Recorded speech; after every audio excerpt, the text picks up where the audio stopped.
Hi guys, આજે આપણે એકદમ સરસ મજાની પૂરીઓ કે જે જોતાં જ ખાવાની ઈચ્છા થઈ જાય એવી સરસ મજાની પૂરી તમે કોઈ પણની સાથે ખાઈ શકો. રસાવાળું શાક હોય, બાળકોને ટિફિનમાં તમે આચારની સાથે મોકલશો ને તો પણ ખૂબ જ ટેસ્ટી પૂરી છે એ તૈયાર થશે અને ખાવાની ખૂબ મજા આવશે.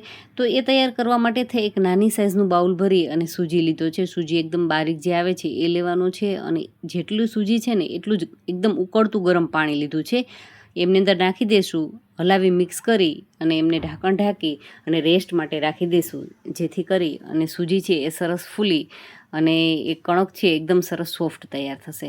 તો 5-7 મિનિટનો સમય થઈ ગયો છે અને તમે જોઈ શકો છો કે સૂજીએ પાણીને એકદમ સરસ એબ્ઝોર્વ કરી લીધું છે અને ડ્રાય થઈ ગયું છે. તો હવે એમને શું કરવાનું છે, હાથની મદદથી એકદમ સરસ મસળી લેવાનું છે. આ રીતે મુઠ્ઠી વાળી અને એમને તમે આ રીતે કરશો તો પણ એકદમ ઝડપથી એ સોફ્ટ થઈ જશે. હાથમાં ચીપકે છે ત્યારે તમે જોઈ શકો છો કે એકદમ સોફ્ટ થઈ ગયું છે. તો હવે એમની અંદર એક મીડિયમ સાઇઝનું બટેટું છે બાફી અને ખમણી અને આદુની ખમણીએ ખમણવાનું છે, એટલે એકદમ જે ઝીણું થાય. અને એમની અંદર હવે આપણે મસાલાઓ એડ કરી દઈએ તો સ્વાદ અનુસાર નિમક એડ કર્યું છે, હિંગ છે, જીરું છે, ચીલી ફ્લેક્સ છે અને સાથે સાથે ધાણાભાજી પણ લઈ લેશું. અને બસ હવે એક બાઉલ ભરી, એટલે કે જેટલો આપણે સૂજી હતો ને એટલો જ સામો ઘઉંનો ઝીણો લોટ, એટલે કે રોટલીનો લોટ હોય છે એ લઈ લેવાનો છે અને એ એમની અંદર નાખી અને સરસ એવું મસળી ટૂંપી અને પાણી વગર જ એમની કણક છે એ તૈયાર કરવાની છે. જો તમને લાગે કે મિશ્રણ ઢીલું લાગે છે તો તમે એકાદ ચમચી જેટલું લોટ છે એ ઉમેરી શકો છો. ઘઉંનો લોટ નાખવાનો છે અને જો તમને લાગે કે કણક હાર્ડ લાગે છે તો એકાદ ચમચી જેટલું પાણી પણ ઉમેરી શકો છો. હવે કણક છે રેડી થઈ ગઈ છે. ઢાંકી અને 5-7 મિનિટ માટે રેસ્ટ માટે રાખી દઈશું, એટલે મિશ્રણ બધું જ સરસ મિક્સ થઈ જાય. અને 1-2 મિનિટની મહેનત કરીને આ રીતે એમને સરસ એવું ટૂંપી લેવાનું છે. એટલે કણક આપણી જેટલી સોફ્ટ અને ટૂંપેલી હશે ને એટલી પૂરીઓ છે સરસ ફૂલી અને દડા જેવી તૈયાર થશે.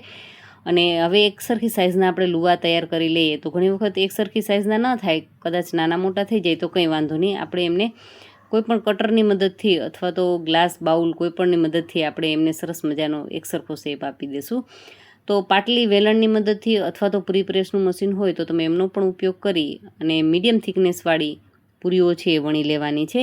તો અત્યારે મેં આ રીતે પૂરી છે પાટલી વેલણની મદદથી વણી અને ગ્લાસથી એમના એક સરખા શેપ્સ છે એ આપી દઈશું.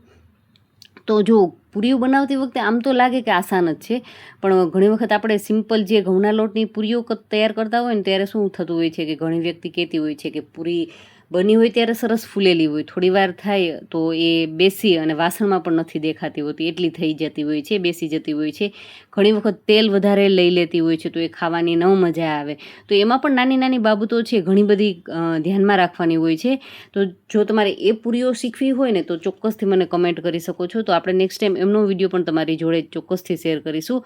હવે આ બધી પૂરીઓને ફ્રાય કરી લઈએ. તો ફ્રાય કરતી વખતે શું ધ્યાનમાં રાખવાનું છે, એક તો તેલ પહેલાં સારી રીતે ગરમ કરવાનું છે. તેલ એકદમ સરસ ગરમ થઈ જાય ત્યારબાદ ગેસની ફ્લેમને મીડિયમ રાખી દેવાની છે.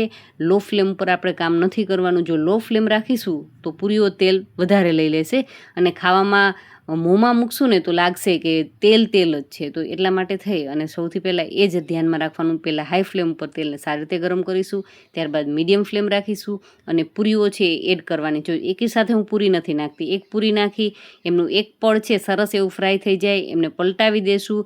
ત્યારબાદ જ બીજી પૂરી છે એમની અંદર નાખવાની છે અને પેલી પૂરી તમે જોઈ શકો છો કે સરસ એવી ફ્રાય ફૂલી અને દડા જેવી થઈ ગઈ છે.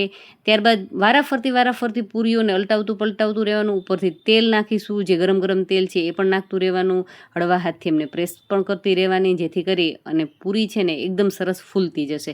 તમે જુઓ તેલમાં નાખ્યા બાદ સીધી જ એ ફૂલી નહીં જાય. ઉપરથી તમે આ રીતે ગરમ તેલ નાખશો અથવા તો ચમચાને આ રીતે હળવે પ્રેસ કરશો ને એટલે ધીમે ધીમે એ ફુગાની જેમ ફૂલવા લાગશે અને આપણી બધી જ પૂરીઓ છે સરસ મજાની ફૂલેલી તૈયાર થશે.